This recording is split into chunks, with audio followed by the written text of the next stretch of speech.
All right, welcome to Waste Some Time with Jason Green. I'm Jason Green, that's how the title works. And today we're going to have another cool interview, but I got to remind you that if you're watching, to hit the subscribe button so that we can keep bringing you these interviews. Now today, I want you to ask yourself a question.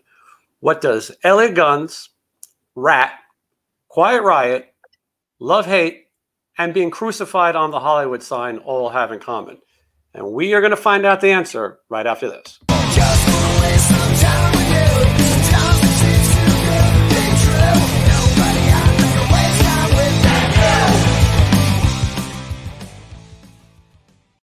All right. I think you probably already figured out the answer because you clicked on this video and you saw our special guest today is the one and only Jizzy Pearl. There he is.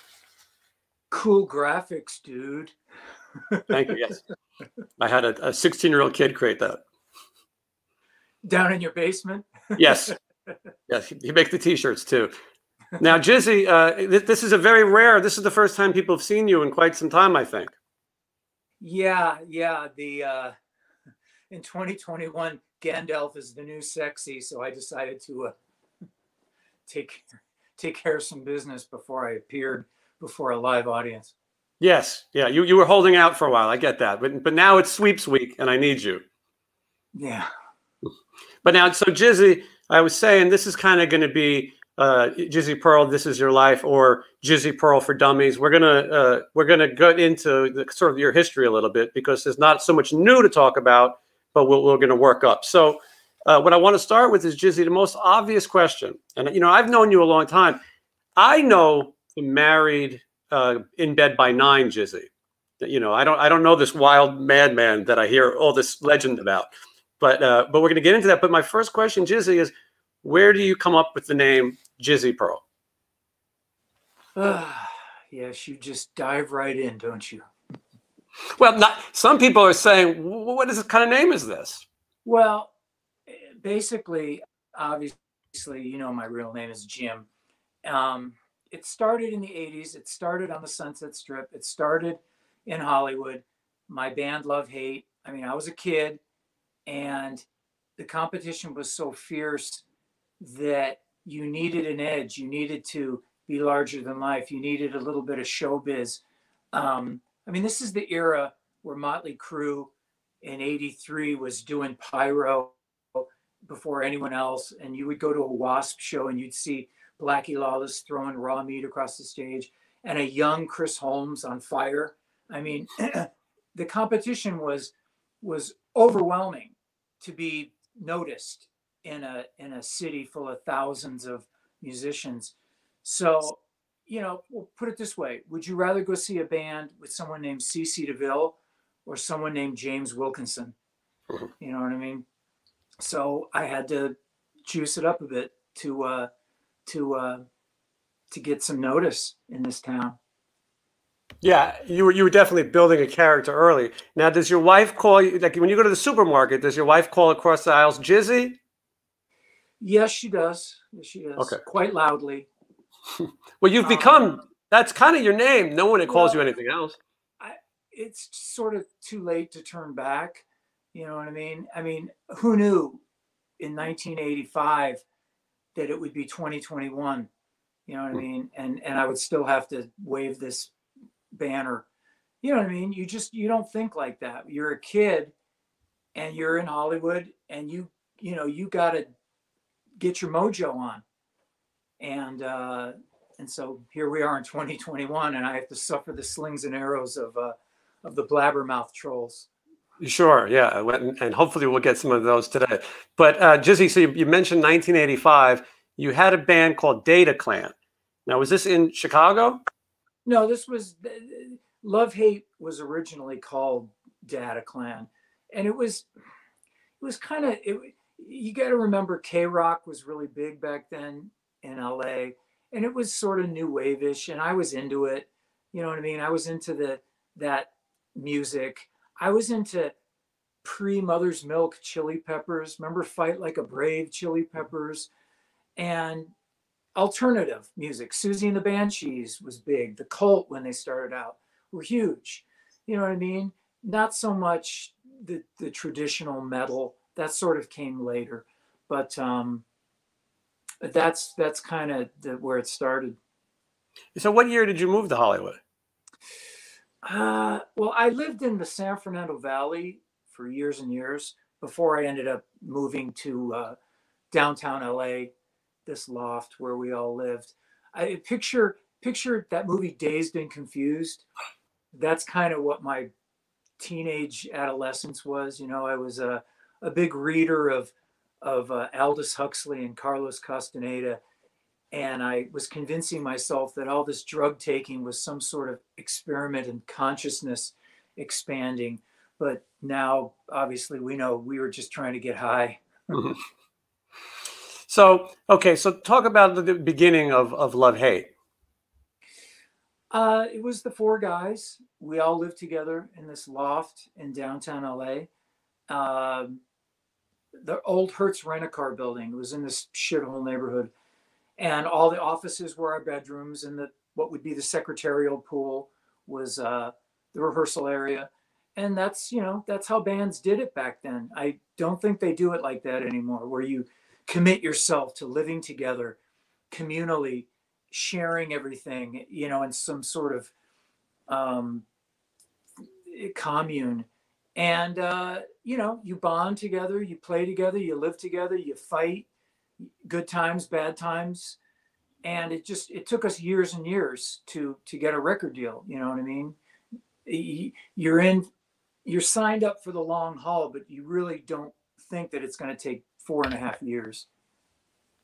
Yeah, and so at this time, you're watching people around you getting signed, obviously, so it's, the bands of the time. You've got, you got Guns N' Roses and LA Guns and Faster Pussycat and Jet Boy. And so where do you guys fall into your record deal in that?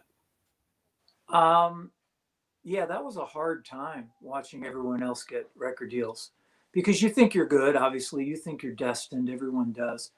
But yeah, it was hard. It was hard congratulating people. I had to fortify myself with strong drink to be able to smile at Junkyard and LA Guns and Jet Boy and stuff like that. It was tough, because you know why? Because in that time, it was like Wonka's golden tickets. You know what I mean? Every time some band got signed, you thought that was one less golden ticket. You know what I mean?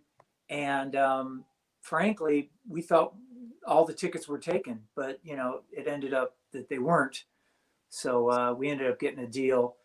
What was it? On December 1988 is when we got it.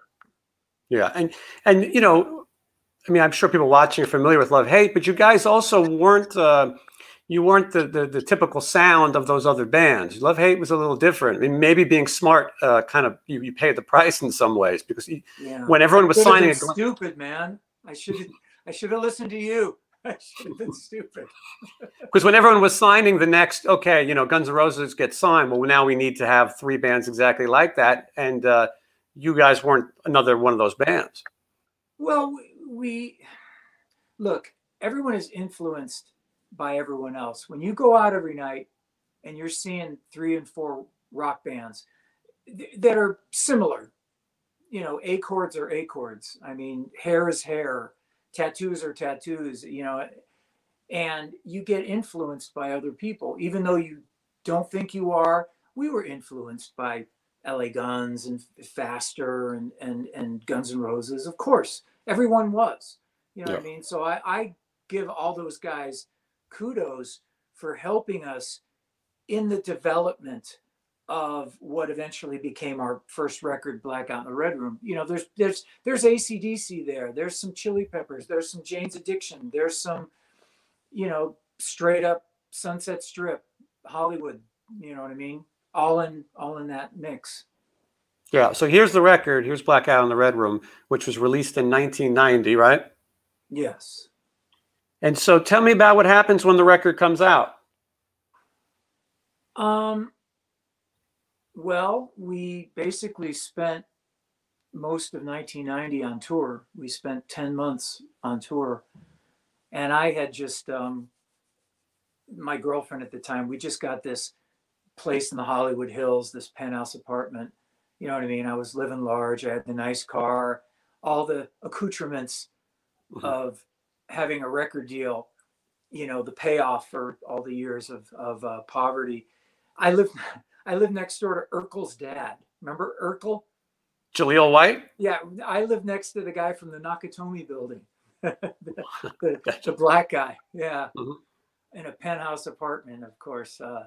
So I mean, you know, but I went on the road immediately. We Columbia Records put us out playing some clubs.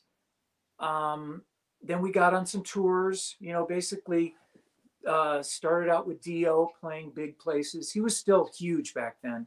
Yeah, we were playing sheds. Then we went to AC/DC, and then we were playing arenas. You know what I mean? And it sort of went like that. You know what I mean? From theaters, from clubs to theaters to arenas to stadiums, and then down again. Yeah. Well, you have to think when you're in the heat of it that this is just going to take off. You know, this is how it's going to be.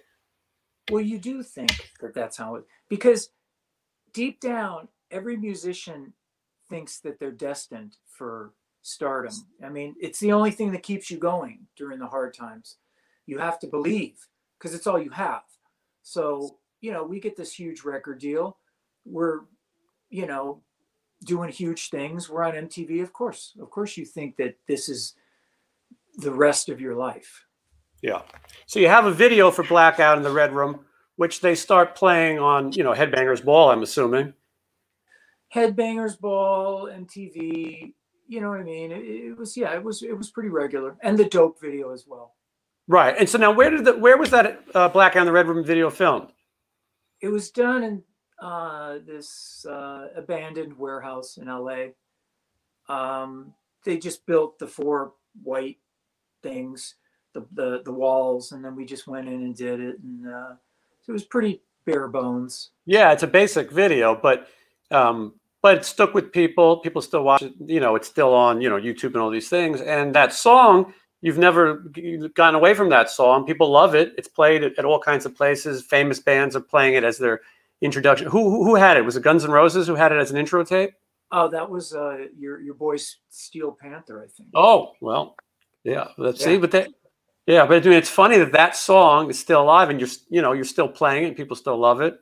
Well, it's a good song. I mean, it's a good record, but it's a good song, and that's the thing about Love Hate, for me anyway, is that I can 30 years later stand behind the catalog. You know what I mean? There's some stuff that's a little dated lyrically. What about why do you think they call it Dope? I get the impression that's not one of your favorites. It's kind of like Foreigner singing Feels Like the First Time for the 100th time, for the 500th time. There's songs that you would rather play than others. I mean, I don't hate it. I don't hate any of our music. You know what I mean? But it's just, yeah, of course, after 30 years of singing it. So, okay. So you guys are out on these big tours. What's the discussion now about making a second record? How is that going? The discussion? Well, I mean, someone's got to tell you got a second record. Well, we had 2 records in our deal, which was actually a good thing. Yeah. Because, yeah, we had that. So they had to give us a second record. And, you know, we came off, I think off the last AC/DC show at Long Beach Arena. And then we took a few weeks off, and then, you know, they took us out to some lunch and let's have a discussion about the second record. And we had already had music written for it, but yeah. Then we, you know, went in and commenced doing that record. Yeah, and here's that record. So, I mean, it was pretty quick because it seems like this record came out just 2 years later. First one comes out in 90. This one comes out in 92. But at the same time, 92 was a way different time for music. Yeah, you think? So what happens when this record comes out and now you're starting, you know, the scene's changing? Well, I'll give you here's a metaphor for what happened. My record came out, that one, Wasted in America, And we had 3/4 of a page in Kerrang magazine, you know, touting how great it was, whatever. And at the very bottom, there was a small paragraph for a brand new band called Pearl Jam. And then all of a sudden, doom, doom, doom, doom, doom, doom, doom, you know, it started with Temple of the Dog, if you remember that record. Temple of the Dog started the whole Seattle thing. That was a great record. That was Chris Cornell and Eddie Vedder singing. And then the Nirvana thing came out. And I can remember we were living in New York when we were doing this record. And you could hear people were talking about Nirvana. It was a word of mouth thing. Have you heard about them? Have you heard them? Blah, blah, blah. And that's how it sort of started in the wind. And I mean, Guns N' Roses was still huge. You know what I mean? They were still the kings, but it was, the shit was changing. You know what I mean? And okay, Jizzy. So you know what I'm going to ask next. At what point do you guys come up with the idea to crucify you on the Hollywood sign? Is that before the record comes out? Well, what happened was back before we ever got a record deal, as I told you, I used to live in Hollywood, and I would be on the freeway stuck in traffic, and I would look up at the sign, which is obviously iconic, and there's something about it that draws people to Hollywood, actors, musicians, dancers. You're drawn to it, and it teases you and it taunts you. And at the end of my poverty cycle, I was getting mad. I was getting really mad. I was looking at that sign, and I just thought, you know what? Maybe what it takes to make it in this town is a good old-fashioned blood sacrifice. And that's how that sort of came about. Did you know who Peg Entwistle was? Which is the one, yeah. She jumped off in 1932 off the H. Yeah, I thought I was really going with that idea for a minute. You know what I mean? I thought Peg really had a good thing going. We're still talking about her, you know. Yeah, that's where the sort of the germ of that thing happened. Was originally, I thought, let's crucify ourselves on this sign, and as sort of a you know, an homage and a plea for the rock gods to take us out of this poverty and give us the hammer of the gods. You know what I mean? And in 1992, it sort of got resurrected. Skid, my bass player, wanted to do this movie thing. He was exploring art. You know what I mean? And he wanted to make this movie, and I was going to be the sacrificial lamb, so to speak. And I guess I'm telling the story. Is that what we're going to do? I'll tell the story. Anyway, we're saying, all right, well, let's do this thing. And so Skid built this cross, and it's a big ass cross. I mean, it's 20 feet, 30 feet big. And I was going to be on the middle of it. And he's talking to me about it, and he's building it. And there's a very tiny space for my feet to go. And while it's being built, it's starting to dawn on me what exactly it's going to entail to hang off the cliff and suspend oneself over the sign. And I started to get a little bit anxious about it. And so I said to him, you know, maybe we should dress rehearse this before we actually haul that thing up, you know, like Jesus himself. And so we had a 2-story building downtown. We still had our loft. We kept it. We lived in Hollywood, but we still kept it as our rehearsal recording area. Anyway, so it was a 2-story building. So we hung the cross off of the building, and Skid gets this nylon rope, and he goes, okay, we're going to throw the rope, and you're going to shinny down this rope onto the cross on the sign.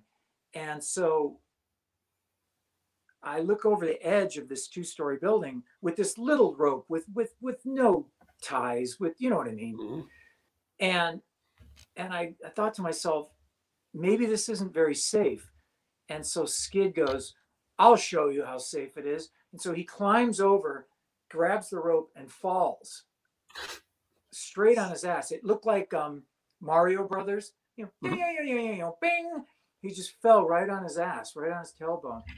And I just thought, well, this isn't, you know, this isn't going to happen. So anyway, what I came up with was we went to the Supply Sergeant, you know, that old Army Navy store in Hollywood, and they have those chain ladders that they hang out of windows. You know what I mean? The metal chains.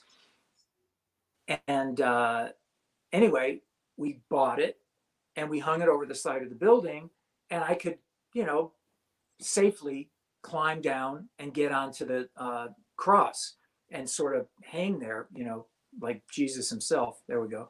Mm-hmm. And so, you know, hey, problem solved. So a couple of days later, or it was a day or two later, 4 of us the night before went up to the sign. It was Joey, Skid, and Joey's friend Ross. We all carried up bits of the cross because it was in pieces. So we're all walking up this hill like African porters in the dead of night to put this cross up, and we put it behind the letter H, hid it, you know what I mean? And then we all, you know, we're laughing. It's still giggles at that point, you know, ha ha ha. And then the next day we get there. It was probably, I don't know, 2:00 in the afternoon, and the cross is there. And I don't know if you've been up there, but the letters are suspended on a large metal scaffolding. It's about 60 feet high, and you can climb up to the top very carefully. And so we hung up a pulley system, and we hauled up the cross on ropes to where it was sort of flush with the letter Y, and tied the ropes off.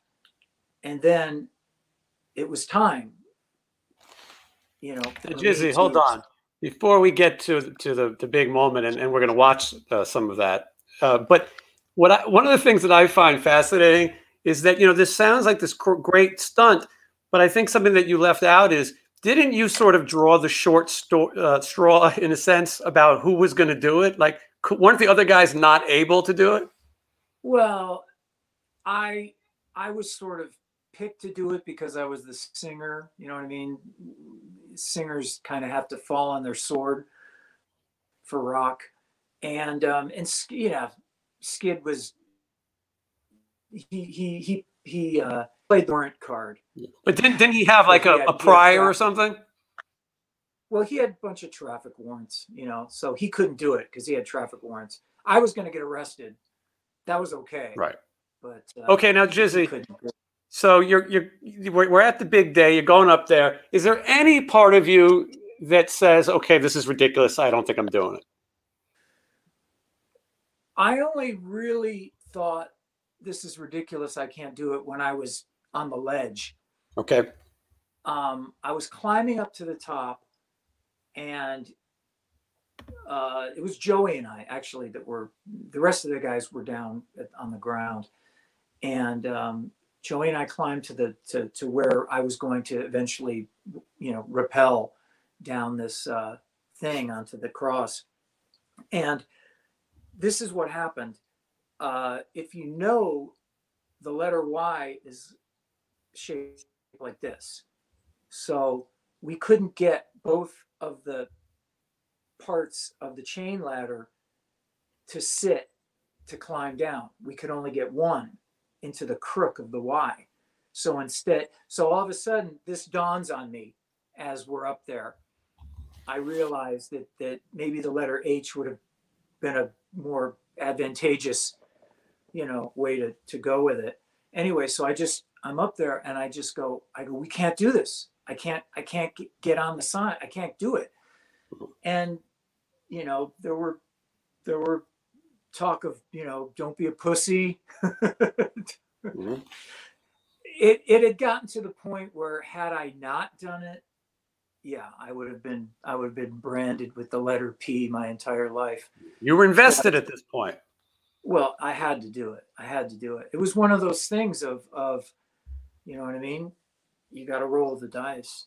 So anyway, so I'm holding on to this stupid $5 chain ladder, and I climb over the side, and I'm looking over the side, and I mean it's literally 50 feet down. I mean it's not, you know, there's death on the bottom, and I'm looking down, and all of a sudden the chain ladder, which had been twisted a bunch of times because of it, unkinks itself, and so I'm spinning in the air, screaming and swaying on the other side of the cross, and Joey's holding on to it, you know what I mean, and I finally calm down and stop screaming, and then I find the footing of the cross, and I get on it, and I'm holding on to it like this, and Joey pulls up the ladder, shimmies down,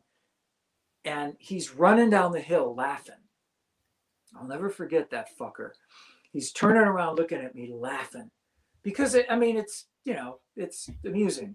Yeah. And they all went down to the park. You know, there's a park right near Lake Hollywood, and they just hung, got high. They weren't the only one that was hanging. Yeah, yeah, indeed. And they just, you know, because really we thought that this stunt was going to be a half hour in length.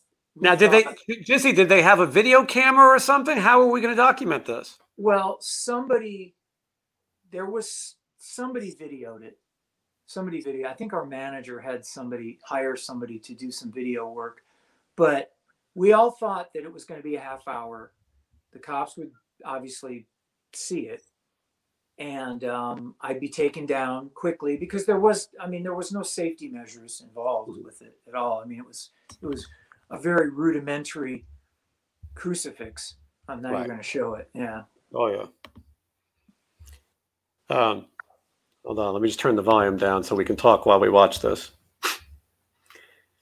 So I'll just accompany you with spoken word. While you give us the play-by-play, we're going to go live now to Channel 7 Eyewitness News. So hold on. Through the technology. There we go. Okay, so you're up there, and obviously the helicopter comes. There I am. And it's still fucking funny. I mean, you got to admit. It looks insane. So to hear you describe it is one thing. To watch it like this from a helicopter is completely nuts. Well, what happened was, and I forgot to tell you this, I was up there for 2 hours. No one saw me. That was the fucked up part of it, is that my sacrifice fell on deaf ears. Mm-hmm. I'm up there and no one cares. I mean, that was the fucked up thing, is that I'm up there and it was an amazing panoramic view, if you can imagine. And it's all quiet. Birds are tweeting and nesting in the little branches, and no one noticed me. No one cared. And I was freaked, and I was starting to get really tired. And then all of a sudden, that helicopter guy noticed, and he's zeroing in on me. And I'm, as I said, I'd been up there for 2 hours baking in the sun, and I was tired. And I don't want to fuck it up. I don't want to flip him off. I don't want to, you know what I mean? I just want to act casually. And then once he came, they all came, all the press, because originally they thought I was a suicide jumper, and they thought it was going to be, you know, faces of death stuff. Mm-hmm. And they were disappointed, frankly. So, hold on. Let's. At some point, Jizzy, are you thinking like, you know, I got to pee, or how am I going to get down? Was there ever an escape plan? There wasn't. Actually, there wasn't. There was because we thought that it was going to be seen quickly, and so, you know, tops 45 minutes. Who are these people at the bottom, Jizzy? Firemen, cops, a pissed off park ranger. Mm-hmm. So now he's climbing up to get you. Yeah, because they're trying to get me down, and I told them I couldn't come. They're yelling at me to come down, and I go, I can't come down. I'm stuck. Mm-hmm. And so they went and got a ladder, and yeah, and then they got me down, and the cops made a big deal of, you know, cuffing me like I was, you know, the Night Stalker, and they kept me in jail for hours and hours and hours. It was you know, it was what it was. So you're up there, and yeah, they come to get you. How do they get you down? Well, a hook and ladder, a fire engine. That was a funny part too, is that there's only one road going up to the sign. It's Beechwood Drive in Hollywood, and there's only one road going up. And at a certain point, after helicopters, yeah, there I am. After helicopters were circling, you see these very small, they look like Tonka toys, like paramedics, police cars, fire engines, and they look like little toy trucks coming up the hill. And it was at that point where I sort of realized that I was fucked. When they ask you what you were doing, what is your answer? Well,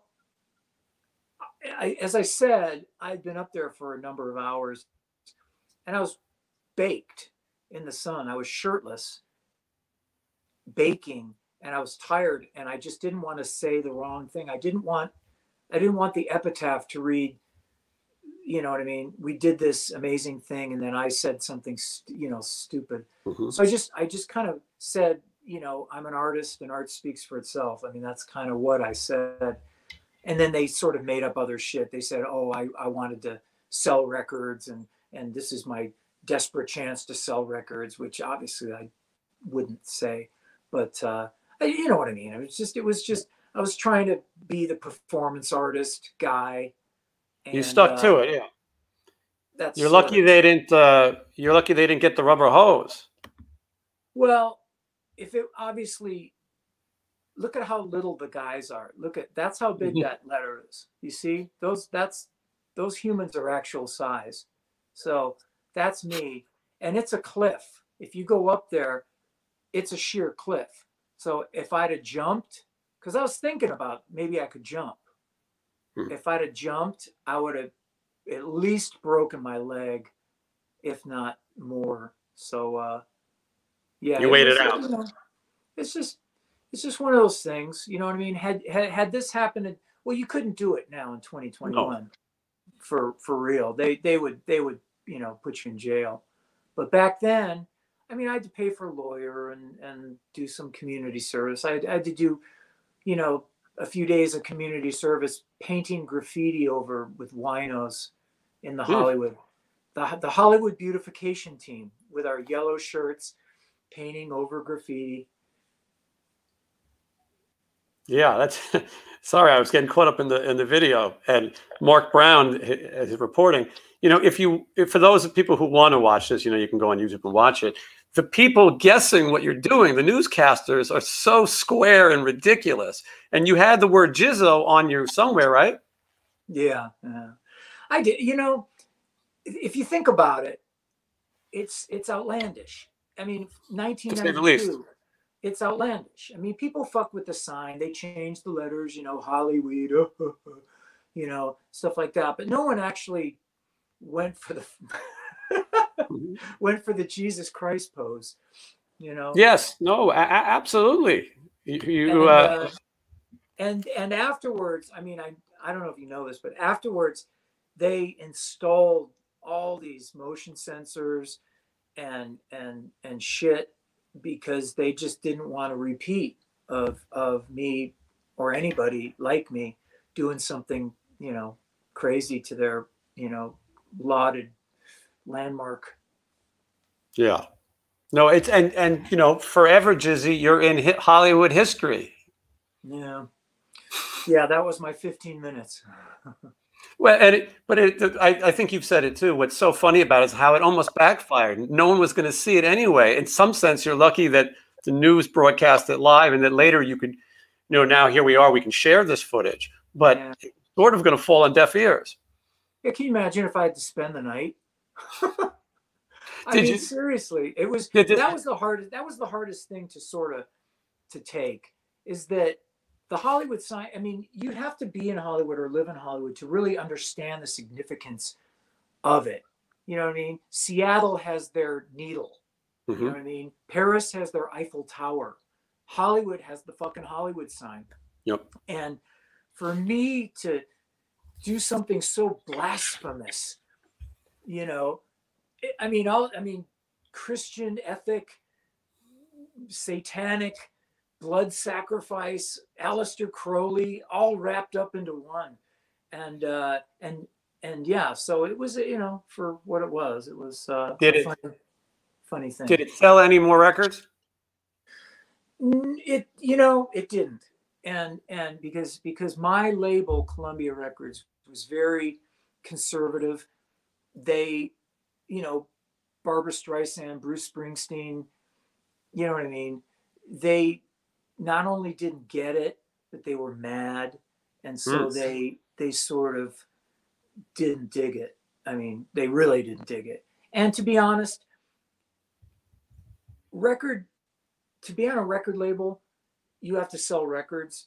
If you could be the biggest fuck up in the world, the biggest junkie in the world, but if you're selling records, they will cover for you, like the old Hollywood studios used to do with their stars.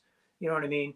They would cover up abortions and drug addicts and DUIs and, you know, bisexuality. You know what I mean? Rock Hudson being a perfect example, or Liberace. You know what I mean? When those fuckers, when you're making money for those people, they will facilitate you. But if you're not selling records, all of a sudden you're a dick. Right. Yeah, they didn't get behind it, which in some ways they probably missed out because it was a lot of press. Yeah, yeah. Well, you know, hey, the thing about Love Hate is that we were probably a little late to the party. You know, Guns N' Roses got signed, I think, in '86. The record came out in '87. They blew up in '88. So if we'd have gotten a year or two before, maybe, you know, maybe. I think you're right. Might have been different. But then again, maybe it never would have happened. See, that's the thing, is for all the bands that got record deals, and there was a couple, thousands didn't. Thousands. Yeah. I mean, to describe the Sunset Strip during that time would be like trying to describe Woodstock or Vietnam to someone that wasn't there. You know what I mean? You can't describe the Sunset Strip and the thousands of people that were walking up and down the strip with their flyers, selling, pitching, hustling, trying to get gigs, going out every night to see bands playing every night live, and bands were getting record deals. You know what I mean? So it was real. It's not like now. You know what I mean? It was, bands were getting record deals. You'd hear, oh my God, did you hear? Junkyard just got signed. I mean, it was a real thing. It could really happen. So that's what that was the oxygen that kept you going through just abject poverty and people hating you and people, your parents thinking you wasted your life and your friends thinking that you're an idiot. You know, you had the band, you had this thing, this banner, and you know, and for us, we actually got the record deal. We got a huge record deal. We got so much tour support, and we got so much good stuff. You know what I mean? Out of Columbia. So I don't look at it in a negative fashion at all. I look at it like I was given the keys to the kingdom, and I got to sail the seven seas. You know what I mean? Unlike a lot of people that, like I said, just didn't. Absolutely. We can name bands and some who got signed that never had those experiences, not even close. So you definitely got to do something that's everyone's dream. Well, And you and to continue, that's the hardest thing. You know, we're in 2021 to be able to continue doing stuff. And I know you're going to get into that, but I mean, just that's harder. It's to get a record deal is tough, really tough. But then when you lose it, what do you do? What do you do? You know what I mean? Washed up at 23. What's amazing though is that Love Hate did not give up. You didn't sit it out. You kept making records. I believe there were 6 Love Hate records from the beginning until '99. Yeah, 5 or 6. 5 or 6. I mean, how hard was that? Well, it was fucked. You're peddling, you know what I mean? You're peddling something that people don't want. And when I say people, I mean record companies. You're trying to sell them disco, and the age of disco is over. You know, they don't want to hear it. I can remember us doing demos, because it was still demos back then, giving record people cassettes and them saying, well, that's cool. I know I'm not going to like it. And they're basically telling you that they're not going to sign you. And, you know, I mean, but if you think about it, it went from the grunge thing with the Alice in Chains, then it went to Korn, which I actually liked. I liked Korn's first 2 records a lot. You know what I mean? I thought that they were very, you know, fresh. And then it went to Green Day and this sort of faux punk, which I really didn't dig. And then, you know, 10 years or 8 years later, cock rock returned with a vengeance. That's a good segue, Jizzy. You know how to set it up. So, but let's close before we get into that future of cock rock. Let's close the book on Love Hate a little bit. First of all, where are those guys now? Where's the original bass player Skid? He's in the Philippines. He kind of ran off, right? Ran off is an apt way of saying it. Yes. In the middle of you guys working on something. Well, he ran off. He ran off and went to the Philippines, and he doing web stuff. I mean, he was already doing web stuff. He had sort of started around 1993, 94. It was already pretty obvious that Love Hate was it had ceased to be the primary thing in your life, put it that way. People were getting married, people were having kids, and the band had ceased to be the primary thing in your life. I mean, back when it was the primary thing, it was all you talked about. You talked about the band all the time. You just thought about the band all the time. You dreamed about the band. What's the band going to do? You know what I mean? You thought in terms of 4. You didn't think in terms of yourself, so to speak. So around 1993, 94, people started to, you know, maybe realize that this thing was over or waning. You did reunite that band though multiple times. You guys will always kind of somehow stay together. Now the drummer Joey Gold, he's still friends with you, right? He's played a couple of shows with you. Yeah, he's like me. He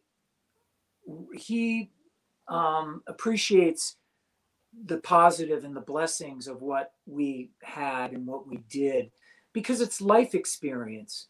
You know what I mean? It isn't, you're not thinking about your 401k and, oh, I've got a nicer car than you and blah, blah, blah. You're thinking life experience. You know, you got to climb Mount Everest and most people didn't, and most people never will. And you got that. So he's in the same frame of mind as I am. He doesn't think we got fucked. He thinks that we got blessed with all that stuff. And it's a good feeling. You know what I mean? It's a good feeling. He doesn't want to do music full time.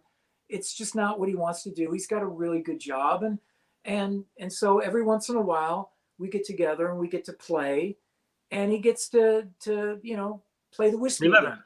Yeah. And what about your guitar player, Johnny Love? What's he doing?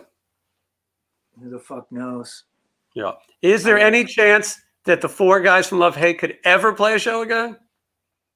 Nah, I don't think so. I just don't. You have to have a certain type of energy to be able to deal with certain kinds of people. Like, there was I watch a lot of these behind the musics, and I just saw the one for Heart, and they were talking about the volatility of during the biggest time in their lives. They were fighting all the time. There's videos of the one guitar player bashing his guitar on the side of the stage and storming off and fighting and shit thrown. And I totally was there in the band, even during the biggest times when we were playing, the biggest places, and we were huge in England. We were huge in England. I mean, you guys did really well there. We were still, yeah. But even then, you have a very volatile chemistry of guys, of egos, of just, of very strong personalities. And there was a lot of fighting and a lot of yelling. And within the framework of, you still have a huge record deal and you're going to never leave this band, you're just going to, work it out. But what you're saying is, under today's circumstances, if you guys couldn't get along when you were playing arenas, you're not going to get along when people are playing bowling alleys. You really have to have an energy to want to do that. And I just don't really want to do that. You know what I mean? I want music, at least for Love Hate, I want music to be fun. I want to play with people I like playing with, you know what I mean? That I enjoy as people, as friends, you know what I mean? I don't want to be staring over at the side of the stage. I hate that guy. You know what I mean? Mm-hmm. I just don't want that. It's not worth it to me, because it's just, in the end, we're just a little band, you know what I mean? And, that our time was then, and it was awesome. And now it's just for us to be able to have fun with it. Well, with that said, though, you're still keeping it alive. You play the Love Hate songs. It might be called Jizzy Pearl, but you're the closest thing anyone's going to see to Love Hate. You play the songs people want to hear. You tour Europe almost every year. I know you lost some dates this year because of the pandemic last year. Because of the Great Leveler. The Great Leveler, yeah. But you've kept Love Hate, and do you know why you're more popular overseas than you are here? What do you think the why that is? A couple of reasons. The English, and I say the English because, I mean, we played Germany a bunch of times, but we're not. They're into a different kind of metal. You know what I mean? They're into your Saxons and your Manowars, and they like their metal Doro traditional, which is okay. England likes quirky stuff. They like stuff that's a little different. They really took to Jane's Addiction on that first record. Jane's Addiction's first record didn't sell hardly anything. Right. You know what I mean? But they did well in England. They were, appreciated. And same with us. We went there and people loved us. They loved the fact that we were different. They loved the fact that we had different influences, and that we didn't dress the same as, we didn't look like we were in a Scorpions video, and you know what I mean? They appreciated it. And some of our songs were drinking songs, you know what I mean? So they have a pub culture over there. Yeah. So I think they appreciate that as well. And so there were a couple of reasons, but I think, that was it. All right, Jizzy, we're jumping around, but if Blabbermouth is watching, the headline is no original lineup of Love Hate Reunion. That's the headline. No, the headline is stupid singer with stupid name. They've probably ran that one already. Now, speaking of stupid, that could be, that could be a segue to just about anything. But actually, what I'm going to share here is a good record from 1999. The hits keep on coming, Jizzy Pearl, right there. How do you end up in LA Guns? Well, I tried to put Love Hate back together. I went to a Warrant show. They were playing this place called the Country Club, which is no longer a club.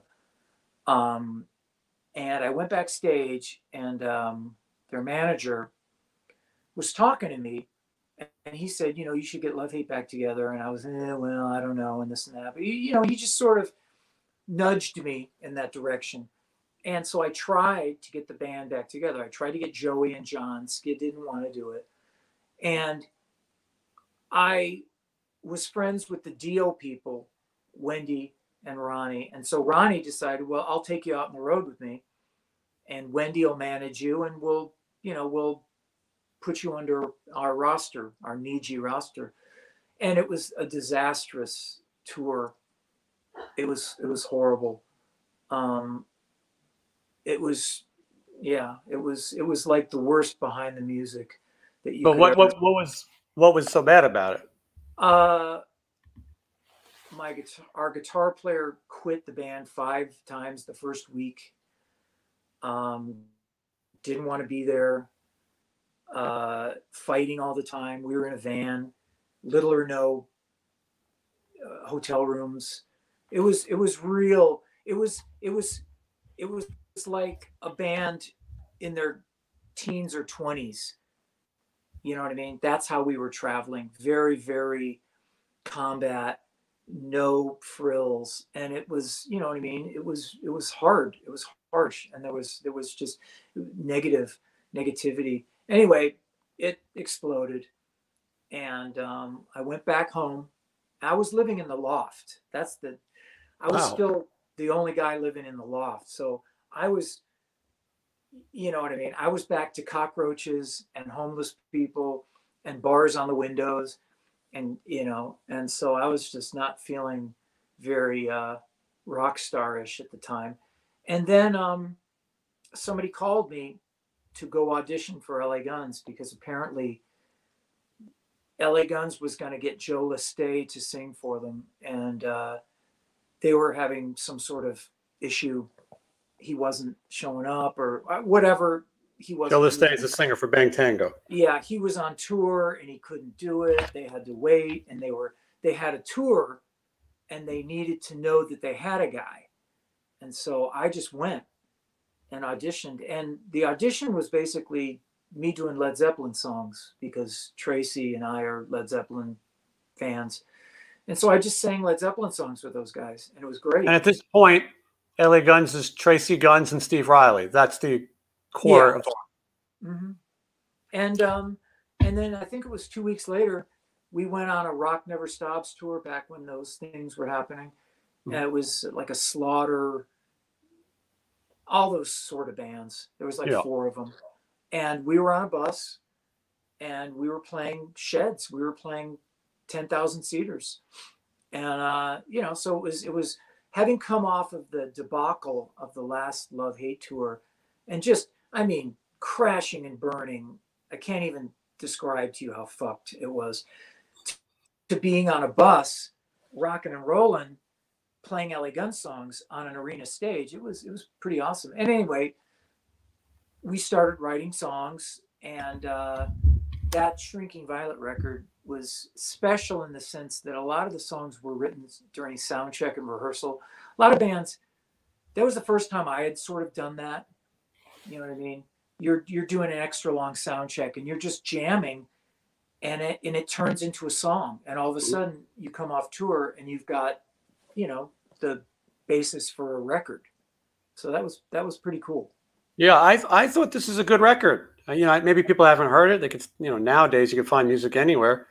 And so also after this record comes out, I believe it's right after, you guys go and do a tour where it's you guys and Great White and RATT and Poison, which is a huge bill. And that was like one of the first times Poison was sort of reuniting. And RATT at the time. It was the first tour that they reunited.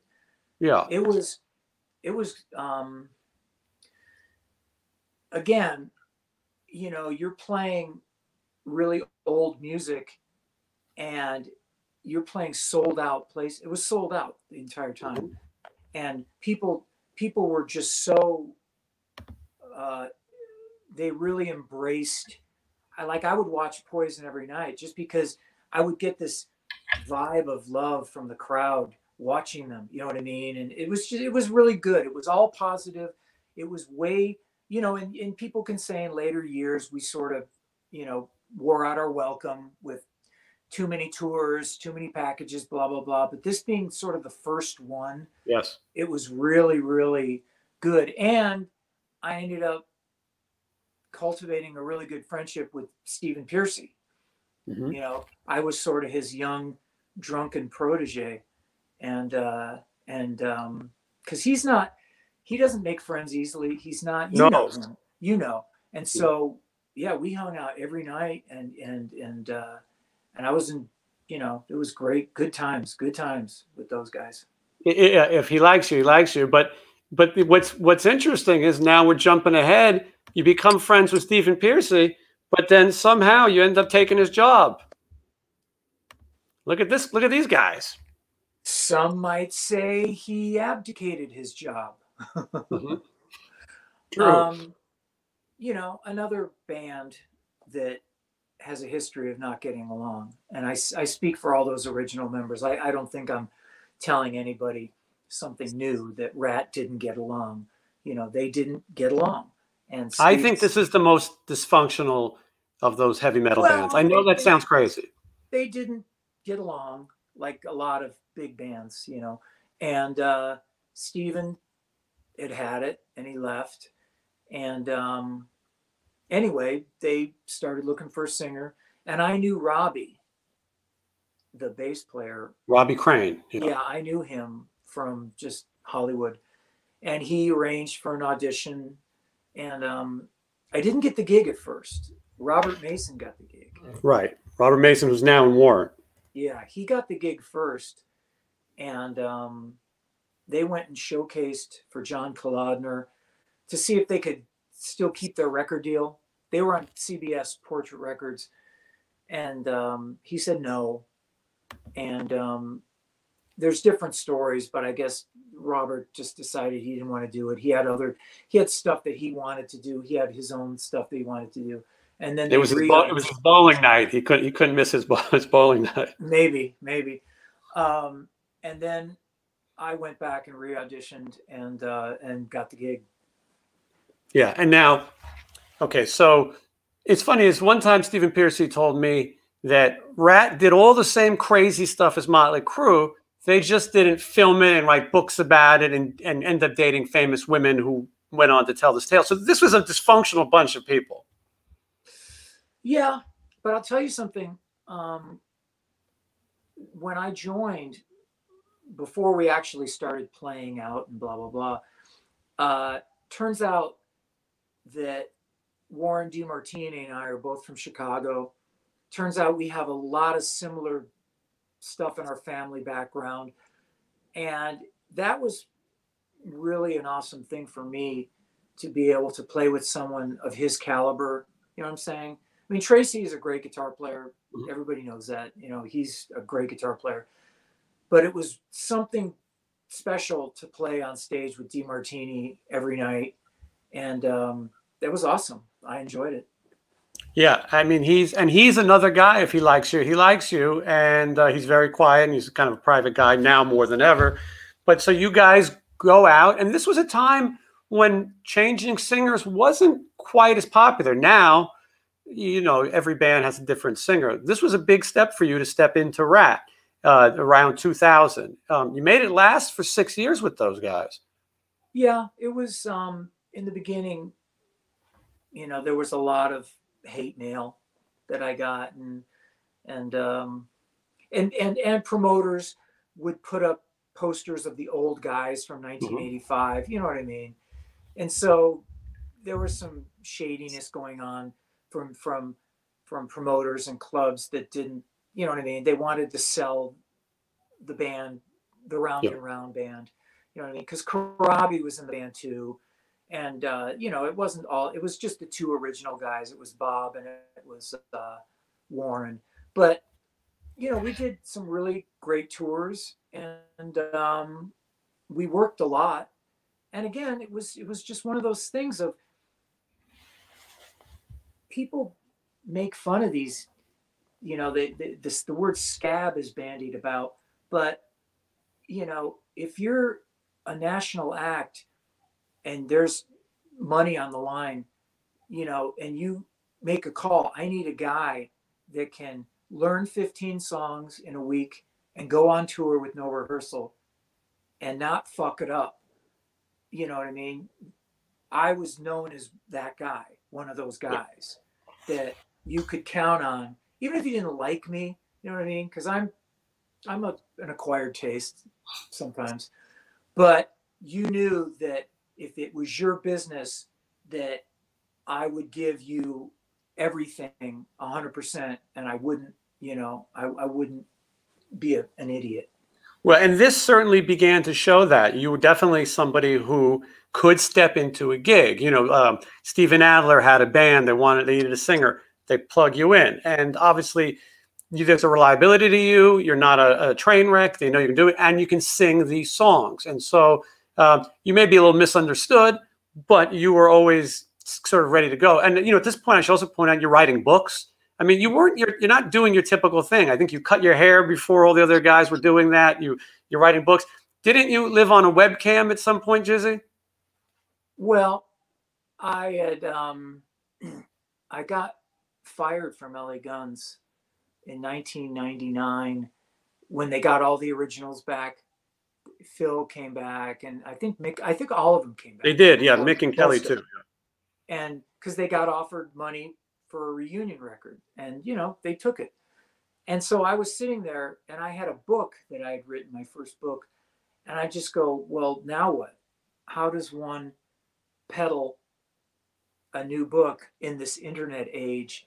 And so I convinced KNAC, back when they were actually a radio station, to give me some computers, and I bought a bunch of webcams, and I just sort of did the Truman Show. You know what I mean? For months. I mean, it was. But you were ahead of your time on this too. You know what I mean? Yeah, people but you know, just doing the thing about it was that you're right. I mean, but the thing is you become a slave to it. You know what I mean? Because there was a chat room, and all these people would just watch me. They'd be at their office and they'd be watching me, and I'd be reading a book. And you know, what are you reading? You know, why are you tapping your foot? Why are you tapping? You know what I mean? You were living with your ex-wife too, right? Yeah. So your whole life is online. Well, and they want, what they want is they want the movie version of the rock star. They want to see, you know, the stripper poles and the mounds of coke on the table, and that's what they thought they were going to see. But I'm telling you, if you went to Steven Tyler's house, you'd see him doing yoga, you know, with his hair up, you know what I mean, looking like all of 78 years old. You know what I mean? It's just you were doing OnlyFans and cam chatting, you know, before it even existed. Well, you're a pioneer, Jizzy. I was selling my book, is what I was doing. Right. That's what I was doing. And after a couple of months, it got a little silly. You know what I mean? It is extremely intrusive. I mean, if you can imagine. But see, now everyone's got cameras in their house, and everyone's got devices that listen to you all the time. So now it's no big deal. But back then, you know, it was a real issue with, you know, they're watching us sleep. You know what I mean? Yeah. I can't bang you because I can't bang you anymore. You know what I mean? It's just a lot of silly stuff. Yeah. And your ex-wife went on to be a reality star. Is that right? Yeah. Wasn't that wonderful? What a way. What a thing to have on your resume. People can Google that though, because your present wife would probably be mad that I asked those questions. No, she she's fine. You know, being married is a whole different thing. You know what I mean? Being married perhaps before you're ready to be married is that's sort of what it was. And so she went and married Steve Stevens, and they've been together forever and ever. So I mean, you know, she's definitely is a one man woman. You know what I mean? Yes, I think. And we'll leave it at that. Yeah, I had to do the math on that one. But okay, so you're out on tour with RATT. You're selling books on tour. I mean, you're hustling. You're doing what you can do. And did you feel on the back of your neck, you know, Stephen Pearcy is going to be back at some point? What I felt was actually, and we went out with Cinderella in 2005, and it was us, Cinderella, Quiet Riot, and I think Firehouse, yeah. And they gave us laminates. You know, everyone has to have the laminate to get in and out of the venue. And they just put support. They didn't put our names. They didn't put RATT, who sold millions and millions of records, and they didn't put Quiet Riot, who sold millions and millions of records. And you know what I mean? I just tell you, certain band members saw that laminate and sort of refused to wear it. You know, thought it was a bit of an insult. And as time went on, because we couldn't make a record because there was lawsuits going on as well between the guys. There was the corporation. There was back and forth, and so there wasn't any sort of opportunity to do, you know, original music. It would have tied itself up. So I think at that point, when you hear enough whispering in the wind about how Steven's coming back, or maybe Steven should come back, maybe that's the time to go. And so that's what I did. I don't hold it against him, and I don't, you know what I mean? I have no ill feelings at all. I am a hired gun. I would never say I'm the original voice of LA Guns or the original voice of RATT. You know what I mean? I'm just the guy that was there doing the gig, because that's what I do. I'm a musician and I work. And so when they got Pearcy back, it seemed the most natural thing for them to do. Yeah, and sometimes that's what happens with these bands. We should point out that you were offered opportunities to join other versions of RATT. You know, some may call them fake RATT, and someone like you, perhaps. some perhaps me. And you passed, though, Jizzy Pearl. I also got offered the LA Guns Steve Riley thing, and I turned that down as well. Not because I don't like Steve Riley. I like him a lot. You know, he's the band business guy, and he's a damn good hustler. You know what I mean? And but I just didn't want to do that band versus band thing again. You know what I mean? You didn't want to go back to NAMM. Well, I just didn't want that to always be, you know, the heading, like where it says Jizzy Pearl. You know what I mean? Mm-hmm. I didn't want that to be, because I'd done that. And I thought that our version with me and Tracy and Chad and Jeremy, I thought it was a great band. I thought we were really good. And it was fun. You that's right. You did go. There was a second time you were in LA Guns. Yeah. Tracy. Now, was that before or after this chick? Oh, before. Okay. Before. No, so, what happened was that was, I think it was 2009.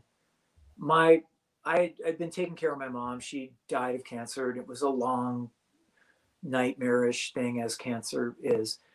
And I was wiped out, and because it takes all your, it's a 24-hour a day thing to be a caretaker.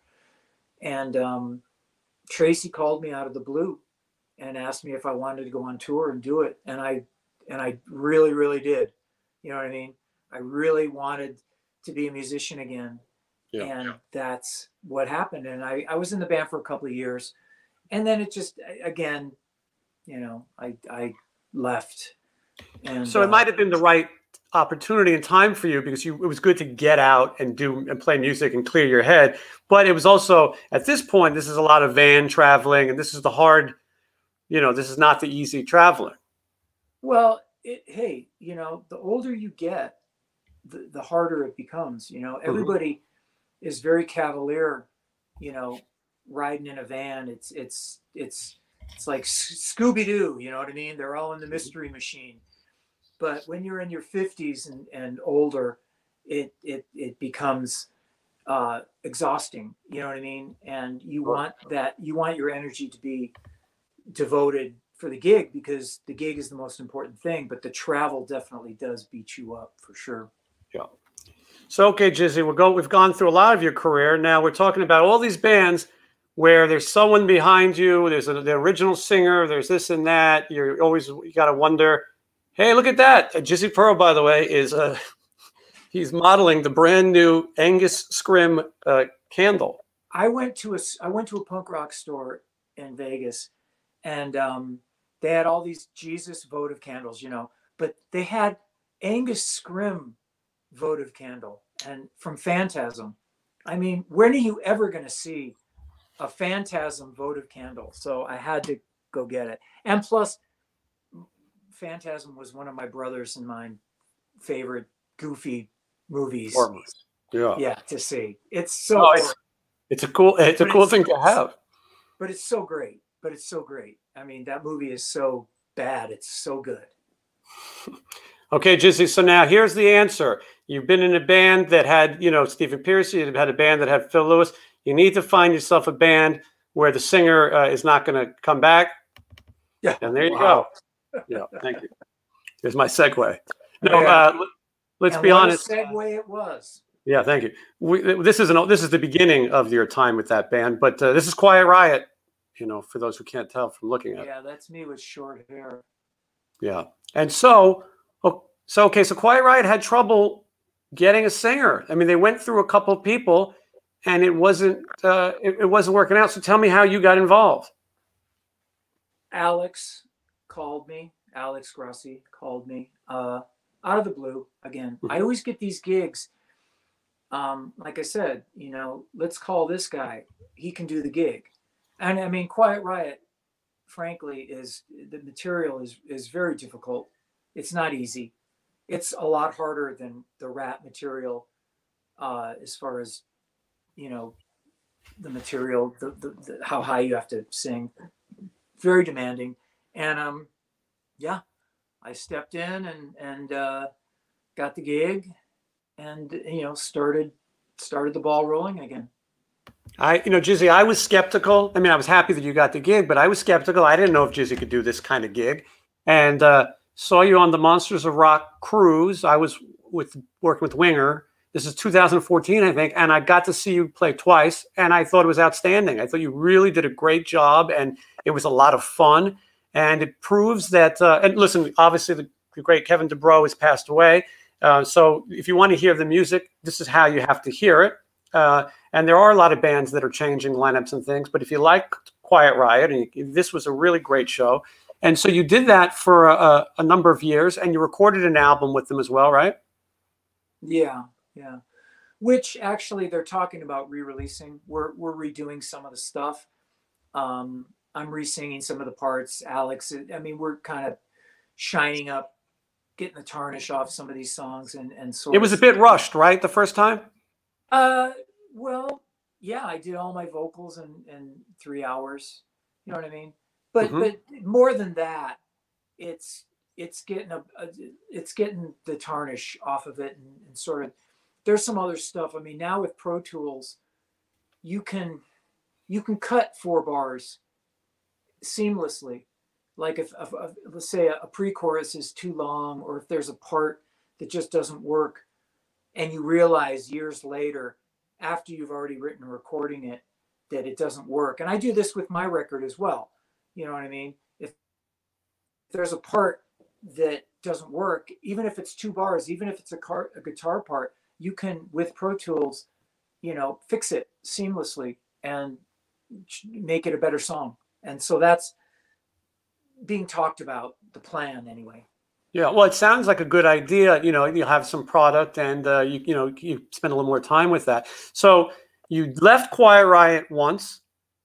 You did some more solo stuff. You put out another solo album, and then they had a couple singers, maybe two, one. I don't know. Well, let's say 1.5. Okay, yeah, that's a good analogy. Yeah, and then lo and behold, they came knocking again. Yeah, they came knocking. What happened was, obviously, we all know that Frankie got sick, Yep. and Alex called me and said that their other guy was leaving, and would I be interested, blah, blah, blah. And to be honest with you, my brother had just died of cancer, my only brother, and it was a long, excruciating thing again. And so when I found out that Frankie was sick with cancer, part of me wanted to go back. I mean, I wanted, to do something, but also part of me wanted to go back to be there. You know what I mean? Because I know what it's like, and to help him, you know what I mean, in whatever little way I can, And so I came back, and Frankie was the can he was changed in the sense that he had a positive outlook that comes with someone that has a cancer diagnosis. You know what I mean? You can either be depressed all the time and, play the victim and, oh, woe is me, or you can live 24 hours every day like it's your last. And that's kind of the vibe. There were hugs, there was laughing and smiling and good times, and he played effortlessly. That was the weird part about that's the weird part about cancer, is that you're sick, but but he played like he wasn't sick. And so it tricks you. You know what I mean? He played as if he wasn't sick. And he looked great. I mean, he'd lost some weight, obviously, but he looked great. And it was, I think we played 3 or 4 shows with him, and they were really awesome times. You know what I mean? Because, like I said, he was happy, and he was happy that he was able to play, and he was happy that we were all with him, and it was really a great thing. You know what I mean? Yeah. And then he got too sick to play, obviously, later on. But I was really glad. I was really glad that I got to have that time. You know what I mean? Because I know what it's like with the cancer. You know what I mean? It's really good, and then it goes really bad. So you appreciate the good, and that's what you take with you. Yeah, and maybe the first time you're in the band, the business kind of preoccupied Frankie. I mean, here he is trying to keep this Quiet Riot brand going, and he make a documentary, and it's a lot of work. And and was known for being a pretty shrewd business he's person. Tough. No, he's tough. He definitely has that reputation. So to come back and do it, where now he's just enjoying every day that he has. And you also know at this point that he's not going to be able to play all the shows. It wasn't publicized because, Frankie doesn't want to draw that attention. But you knew that Johnny Kelly from Typo Negative ended up going out and doing some of the shows with you. Well, when we played the Whiskey, it was, I don't know if it wasn't his last show, but it was close to his last show. And I know that the audience was there to see him and to celebrate with him. But obviously people were wondering, can he do it? Can he pull it off? And he played so well. And again, the love in the room, there was a palpable vibe of coming onto the stage to us of just love. And that's why I went and hugged him on stage. You know what I mean? I would never do that. You know what I mean? But I just did it because I was so happy for him and for us that we were doing it, that we were doing this, you know what I mean? And then it was just a very special night, and it didn't last as cancer, you know, took its toll. Well, yeah, he was on borrowed time, obviously, and he knew that, and it's fortunate that you guys got to share that moment, and that he got to sort of go out, doing what he loved. He was very brave, you know. Frankie always kind of put a brave face out. So the plan then is to continue the Quiet Riot brand, which I believe Frankie's wife sort of controls. Yeah. And so Alex Grassi and Chuck Wright have been playing. They were in with Kevin as well at the end, so they've been playing for a while. And Alex sort of, I believe, you know, he handles the bookings and business of it, right? Well, we have a booking agent, but he's, oh, that's right, yes. He's like a tour manager. I mean, there's not really much to manage in the sense that we've been doing it for so long that we don't, you know what I mean? It's kind of like a well-oiled machine. You don't have to, you know what I mean? Anyone can get on a plane, you know what I mean? And anyone, it's just, you have to really dot the I's and cross the T's with a lot of these promoters. Otherwise you show up and it's, you know what I mean? Instead of Marshalls, you'll have, you know, it'll be like Green Acres. You know, I beg to differ, Jizzy, that anyone can get on a plane, because I did a little tour managing myself, and I would tell you that I've seen bozos. One bozo try to bring a quart of milk on the plane with him. Okay, try to check it through the metal detector. A quart of milk. I mean, and I've seen one guy that I toured with that you may know. He used to want the people on the plane to announce that he was on the plane, and then he would take a bow. I don't know if you know that person. That's a silly thing to do for that person. Yes, yeah. Nobody ever cared. That's the worst part. But so there were people though who were a little bit green, so to speak, and picking up your boarding pass at the airport was a new concept. Where do you put your car when you go and try? So the good thing about a band like Quiet Riot is Chuck and Alex and yourself and now Johnny Kelly, you guys have done this. This is not your first rodeo. Yes, touring has changed now. I mean, people have to understand you don't get on a tour bus. You go to the airport, you play for a weekend, and you go back home. But you guys know how to do it, and that's a great thing to have. Well, it's you know, I mean, there's still aspects of it that are tough. I mean, getting up super early, lack of sleep, blah blah blah.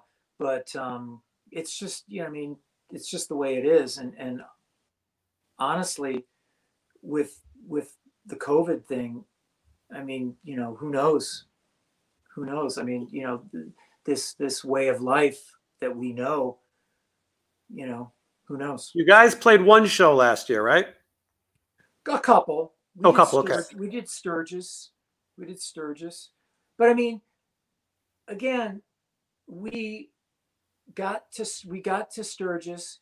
We got in a van. We drove to the back of the venue. We climbed the stairs to do sound check. Got back in the van. You know what I mean? Did our gig. Got back in the van. I mean, you know what I mean? We weren't hanging. Right. You know, we're not hanging with the folk. You know what I mean? It's just we just went and did our thing.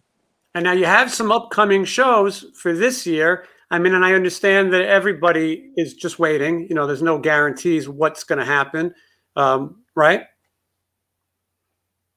Nobody knows. Nobody knows. I mean, anyone will honestly tell you that nobody knows. I mean, everybody's got gigs, but how many will play depends on what happens. And again, you know, that's, if you're trying to book a tour, it's almost impossible to do that in these times. It's just, it's impossible because no one knows and no one wants to offer you, you know what I mean? It's very problematic. So it sucks. It sucks for musicians, and it sucks for the entire hospitality industry and for the service industry. It's not just musicians. Everybody in this sort of hospitality area is fucked.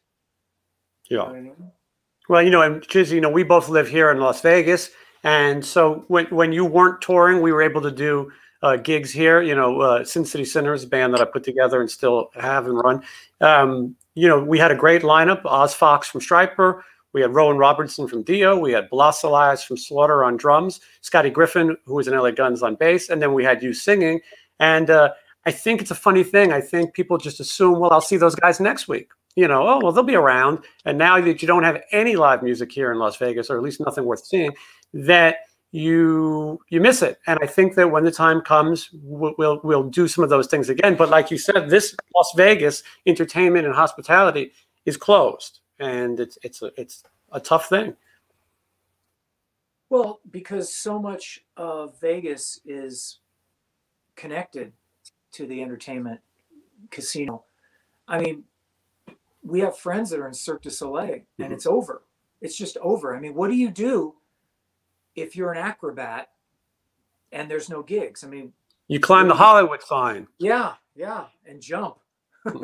Yeah, unfortunately. Jizzy, I got a couple more questions and I'm gonna let you go. First of all, you're known for stepping into all these bands. Is there a band that you know maybe was got a new singer and you would have wanted the gig? Is there a band that you feel like I could have done that one, or would have liked to have done? Well, I would have liked to have done some of those AC/DC gigs when Brian Johnson left. That would have been awesome. Although I think Axl did a great job. Yeah, he did. Some people dog him, but I know how tough those songs are to sing. So I thought he did a really good job. But yeah, that would have been awesome to do that. But I mean, you know, I have my own solo career, and I'm finishing up a record right now on Golden Robot. I'm about halfway done mixing it. And, you know, it's just being in lockdown for a year is just, you have to re-examine your priorities and you have to, you know what I mean? I mean, to be able to sit in a place and get along with somebody, you know what I mean, that you live with. I mean, it's just, it's been fucking rough times for people, way rougher for other people. You know what I mean? Yeah. I know a lot of people are just really, really struggling right now. So it's just, you know, it makes you appreciate when the live music hopefully will come back. You know what I mean? I hope people will. I hope people won't fall in love with their couch. And I'm with you on this, Jizzy. I've heard you say this. I think you got in trouble, but it is true. Well, people aren't going to the movies. They're watching Wonder Woman. You know what it is? I caught some flack because you know, people are saying, well, why don't you just do the virtual thing, and virtual is the future and this and that, you know, because streaming's been so good to us musicians in the past. You know what I mean? It's just, why not just... I worry too. People are getting comfortable. Well, you know, you can see Godzilla versus King Kong at home, or you can go to a movie where they tell you if you go to that theater, you're not going to be safe, you're not healthy. So people are going to go, you know what, I'm used to ordering food. You know, same with shopping. I'm used to having my groceries delivered, and I'll watch my streaming. And so what happens when bands are back? I'm hoping it's the opposite. I'm hoping people, I think it's the younger people we have to worry about, because this is what they know. I think, I mean, everyone has big screen TVs. Everyone has the big sound systems. You know what I mean? And so for them, I want to go see, insert any favorite band, and I'm going to pay $10, and I get to see them, and they're playing, you know. So why hassle parking and driving, and you know what I mean? Why do that when I can just see them in the comfort of my own home? I mean, it's a tough thing, you know. There's a lot of people that really live for live music and will go to see live music, you know, and I'm hoping that's the case. I'm hoping that we're not seeing the, you know, well, you know, the twilight of the gods. Maybe this is the opposite's going to happen, because you can watch some of these bands streaming, you know, and a few of these bands, I don't know if you've seen some of their streaming, but it makes you realize that, you know, some of these bands stink.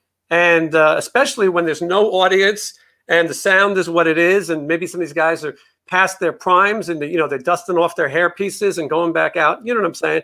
I don't have anyone particular in mind, but live music, there's such an amazing vibe to it. You know what I mean? Well, I it would be like watching a football game with those cardboard fans in the stands and the piped in applause. I mean, it to me, that's just, I mean, that's like a Black Mirror thing to me. How am I supposed to get rocked by doing that? I mean, and I get it. Everyone thought that this thing was just going to be a couple of weeks or a couple of months. And then everyone jumped on the Zoom thing and it was, you know, everyone did it, and I get it. And I don't put people down for having to make a living, and That's right. And the people that are doing the tip jars and stuff like that. I know I was kind of a little shitty about that, but you know what I mean? It's just, what if it never ends? I mean, what if this is just the way it is? And it's scary to me, because musicians, I don't enjoy, I play in the studio and I can do it, but live music is what I really want to do. It's and you've kept it going your whole life. Yeah. Yeah. And that's the energy that keeps me going. You know what I mean? And so I don't want to just do one show a year or one virtual show a year. I want to fucking gigs again. You know, we're all fingers crossed that things will open up and we'll be able to do it again. And you know, and that would be a really good thing. I mean, so there it is. Yeah. All right, Jizzy, last question. In your career, has there been a band that's contacted you where you just said, no, I'm not doing that one? Maybe it wasn't financially worth your time, or maybe it wasn't your kind of music, or. Well, that King Cobra band asked me, and I didn't even know their music. The only thing I remember is they were all bleach blonded back in the day. Right. And I wasn't interested. There's been other situations where bands have sort of asked me, but they weren't big. You know what I mean? Right. They weren't something that I knew that I could work. They were just sort of a thing of, well, I can play vamped with my own band. Why do I want to join your band? You know what I mean? I think the guys in Bang Tango got together without Joe, and they asked me. But again, it was just, well, I thought that might have been one, yeah. Yeah, but I just, you know what I mean? It was just, if it wasn't something that was going to be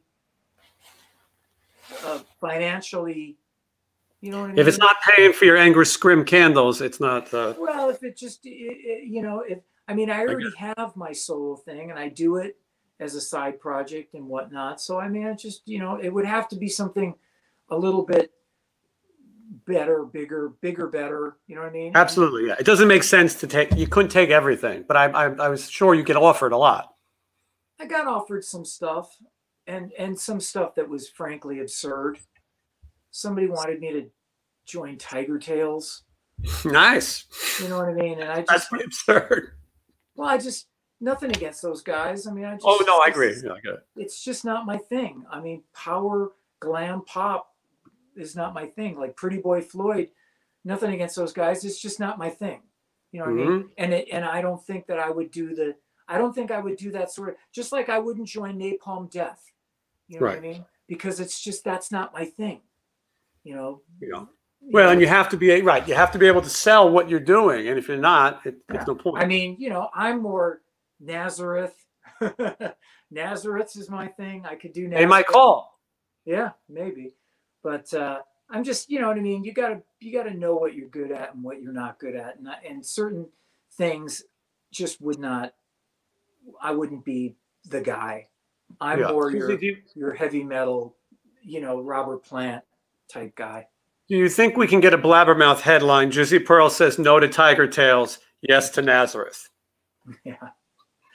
Well, I'm sure I'll catch some hell for that. No, somebody did ask me, but again, it's just not my thing. It's just not. No, I get it. Yeah. And I don't think like you said, it's not a knock to these other bands. People got to make a living. Well, it's just not.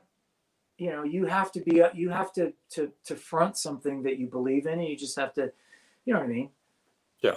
Jizzy, I've enjoyed talking to you. You know, normally we have these conversations on the phone and we get to just badmouth everybody.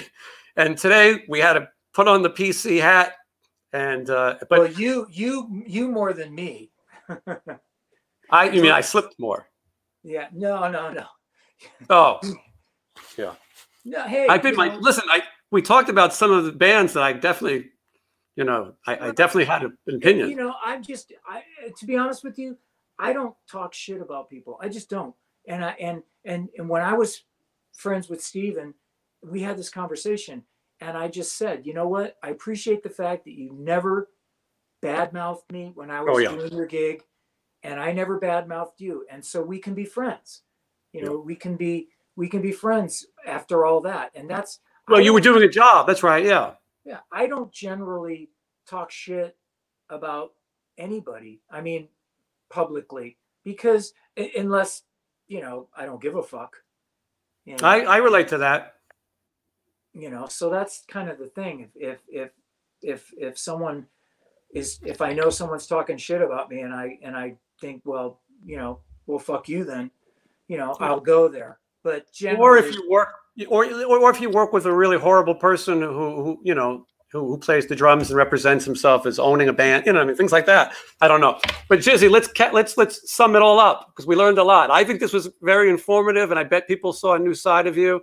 And so Quiet Riot, there are dates this year. You can go to their website and social media and look. And obviously everyone knows we'll have to see how the country goes. Let's hope that things get better and that those gigs happen.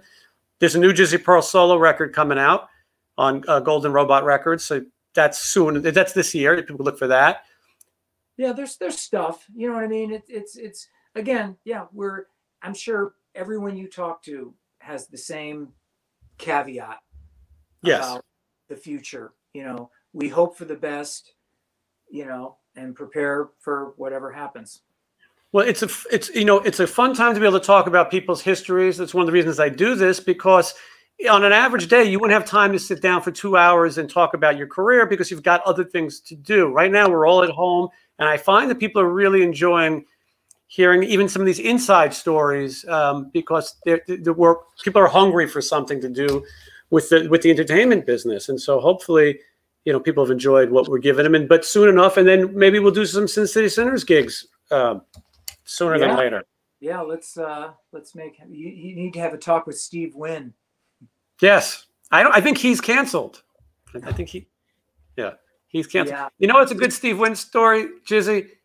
Steve Wynn's blind in one eye. He's legally blind, and he went to buy a Picasso or something, and he accidentally cut a hole in it. Do you know that story? I have a funny story. You want to hear a funny story? Yeah. I got one funny story for you. I have a shitload of funny stories, but this one is pretty funny. When I was a kid, I told you I was a stoner kid, dazed and confused, Fast Times at Ridgemont. I was Jeff Spicoli, my friends. We were all sort of in that mode. San Fernando Valley, 70s. Anyway, I was living somewhere else, but my parents would have these parties like pay-per-view back when Mike Tyson was fighting. Right. And everyone would show up. They would pay $20 on HBO. Anyway, my parents were playing softball. They used to go to a bar and they would play softball on Sundays, and it was sort of drunken softball, more drunken than softball. And somehow they became friends with Herve Villechaize. You never failed, Jizzy. Tattoo from Fantasy Island, right? Everyone knows who Tattoo was. This is the guy who says, "Deplane, boss, deplane." Yeah. So, and I didn't know this, but they became buddies with Tattoo. They'd go drinking with Tattoo. Anyway, they had a party at their place, another fight night. And me and my friend show up, and we're out in front of their house getting stoned, obviously, because my parents, you didn't get stoned in front of your parents. And they had invited Tattoo to this gig, and I didn't know. So me and my friend walk into the house through the front door, and we walk into the living room, and Tattoo is sitting on my stepdad's lap. And Tattoos, Herve Villechaize is a little person, if you didn't know. Yeah, and he's sitting on my dad's lap, and I freaked out. first I'm thinking, what the fuck is going on?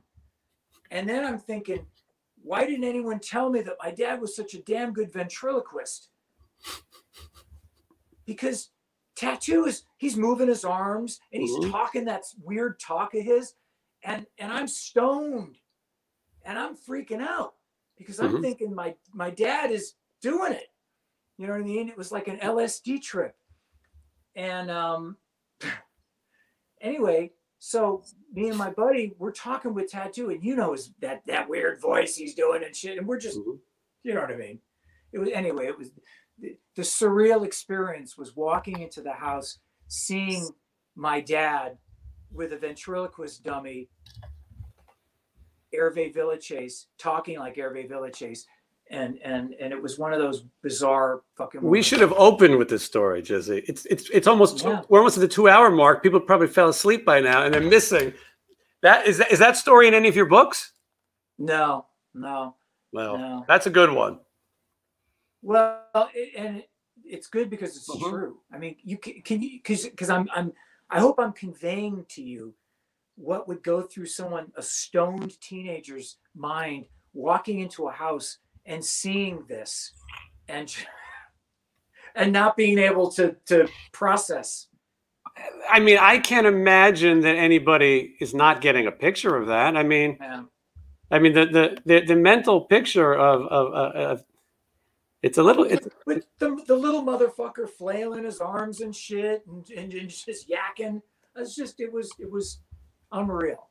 It was totally unreal, and it took me 5 minutes to sort of to you know, ease down from. Yeah, well, I mean, hold on a second. Now you got me convinced that we need to find out more about Herve Villechaize. No, I think he died later on after that. He did. He was also in a James Bond movie called The Man with the Golden Gun. Yeah. There he is. Yeah, he... That bring back memories, Jizzy? Yeah. I mean, he was a little dude. I mean, he was literally, you know, ventriloquist size.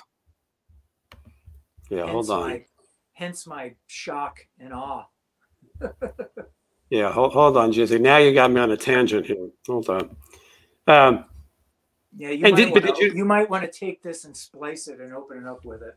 No. Maybe. Sometimes people ask me if I'm going to edit, but it's so much more fun just to live. Now this, I think that's Gary Coleman. Yes, Gary Coleman. So just to give people a size perception of this. He looks like a little ventriloquist doll right there. Yeah, well, his face, it almost looks like he's got some makeup or is always on his. He was French. Yeah, he was a weirdo. A nice guy, but yeah, I mean, how do you have a conversation? How do you pretend that this is normal? Yeah, he killed himself. Obviously, it didn't work out. Now, hopefully, people have watched this far, and now you can tell us below what you enjoy most: Quiet Riot, RATT, LA Guns, Love Hate, Tattoo, whatever it is that you're into. You let us know. And we'll do more of this. I got to tell you, Jizzy, it's been a lot of fun. I'm glad you did this, and hopefully that we'll have other things to talk about. You know, new things and gigs and stuff like that. Yeah, for sure, man. Very soon. I mean, so if people are stuck home, they can go listen. You know, go rip off Jizzy, listen to Spotify, and hear his music, and he won't get paid for it. By all means, take my last shekel. I interviewed Rowan Robertson yesterday, Jizzy, and he has 2 unreleased Dio songs that and Wendy said that their quality wasn't good enough to release. So I told Rowan, you should open up the window at your apartment and have people drive through, and they can pay like $10, and then you can play them the unheard Dio songs. You know, this is I'm trying to have creative marketing. Yeah. Then he made a record with Oni Logan that also never got released. Rowan's infamous for things that never get released. And so then I told him, well, now we got a double bill. Drive up to the window. He plays the Oni Logan record. He plays it at Dio's. So, Jizzy, if you want to get in on this, you know, maybe people could come over and have with masks and socially distance. but maybe people could come out and listen to a couple tracks off the new record. I'm trying to get with the times. You know what I mean? I think we should, instead of the paper masks, we should do Hannibal Lecter masks. That's kind of good. If we make that a universal thing, we all do it. Yeah, definitely. We okay, can work. man. All right, okay, Jizzy. Man. Sounds We'll good. talk again. Thank you so much. And all right, I'll talk to you soon. Okay.